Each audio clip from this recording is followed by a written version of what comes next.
Let me quote from a truly brilliant essay by Yale philosopher Miroslav Volf. You've got to get your hands on this. I believe it is on the web. I can't remember where I got this. Most of the essay deals not with specific events in church history, but a larger philosophical critique of religion. Some sociologists and philosophers have made the case that notions like transcendence, monotheism, creation, eschatology and atonement all can be linked to violence. And Miroslav Volf goes through and undoes it in a spectacular way. What a gift you have in this country in Miroslav Volf. Anyway, here's his point about the need for more Christianity, not less. When it comes to Christianity, the cure against religiously induced and legitimised violence is almost exactly the opposite of what an important intellectual current in the West since the Enlightenment has been suggesting. The cure is not less religion, but in a carefully qualified sense, more religion. I don't mean, of course, that the cure against violence lies in an increased religious zeal. Blind religious zeal is at the heart of the problem. Instead, it lies in stronger and more intelligent commitment to the faith as faith. In terms of how Christian faith is conceived, my thesis is this. The more we reduce Christian faith to vague religiosity, which serves primarily to energise, heal and give meaning to the business of life, whose content is shaped by factors other than faith, such as national or economic interests, the worse off we will be. Inversely, the more the Christian faith matters to its adherents as faith, and the more they practice it as an ongoing tradition with strong ties to its origins and with clear cognitive and moral content, the better off we will be. And what about the brilliant non-Christian Albert Einstein, who saw that the problem was not Christianity, but precisely that Christians weren't adopting Christianity. Here is his from his 1915 essay, My Opinion of the War, writing to German nationalists. But why so many words when I can say it in one sentence, and in a sentence very appropriate for me as a Jew? Honour your Master, Jesus Christ, not only in words and songs, but rather foremost in your deeds. Or in a letter to a German nationalist of 1918, I prefer to string along with my countryman, Jesus Christ, whose doctrines you and your kind consider to be obsolete. Suffering is indeed more acceptable to me than resorting to violence. Sixthly, there is an awkward question that atheist critics have to face. It has to do with atheism's intellectual incapacity to restrain hatred and inspire love. Christians and atheists alike are capable of both love and hate. Agreed.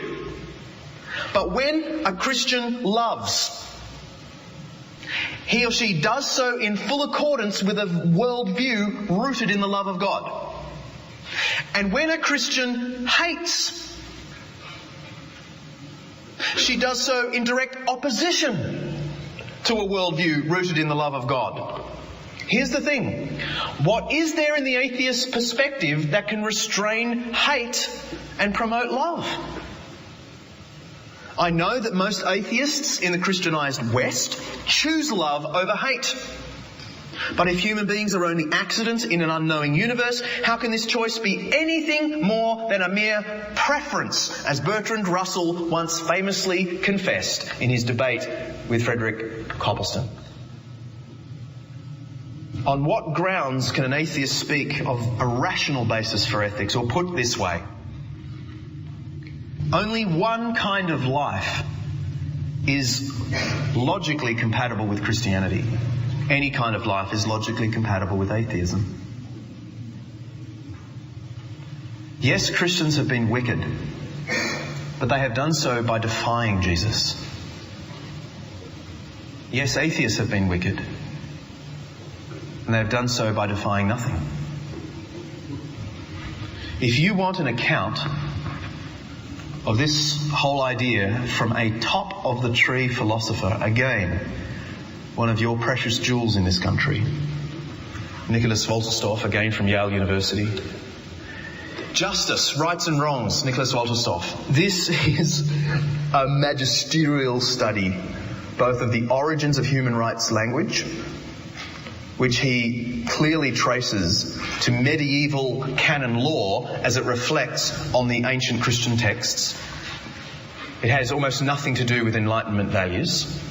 And the evidence he lays out is just fantastic. But chapters 15 and 16 of this marvellous book, Justice, Rights and Wrongs, is a brilliant account of the fact that human rights cannot be grounded in a secular vision of the world.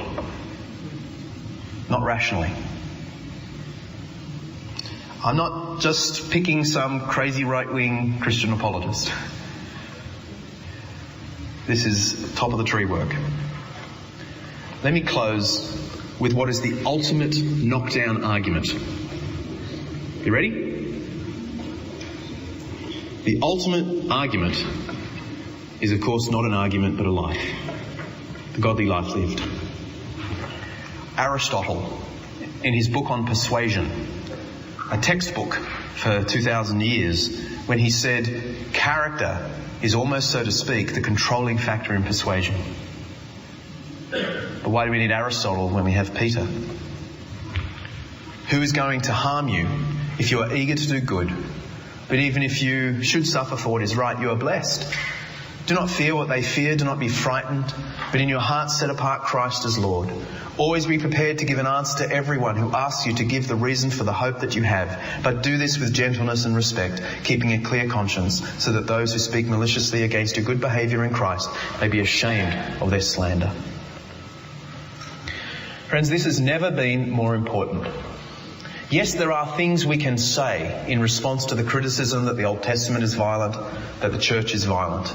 But ultimately, the only way to win this argument is to offer a counter-narrative before your nation. When Americans hear from Christopher Hitchens and Dawkins and so on that the church is imperialistic and bigoted and warmongering and harsh and violent, and they see any hint of that in the church, they connect that tiny evidence with the big story that they've heard. But what I'm pleading you to do is to live such humble, generous, grace-filled, friend of sinners lives that when people hear Hitchens and Dawkins and the rest, they laugh. Because they can't square the story with the reality. May this be the case.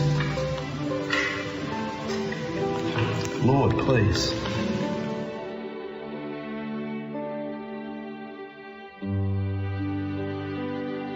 You've been listening to guest speaker Dr. John Dickson in a message titled Violence in the Old Testament.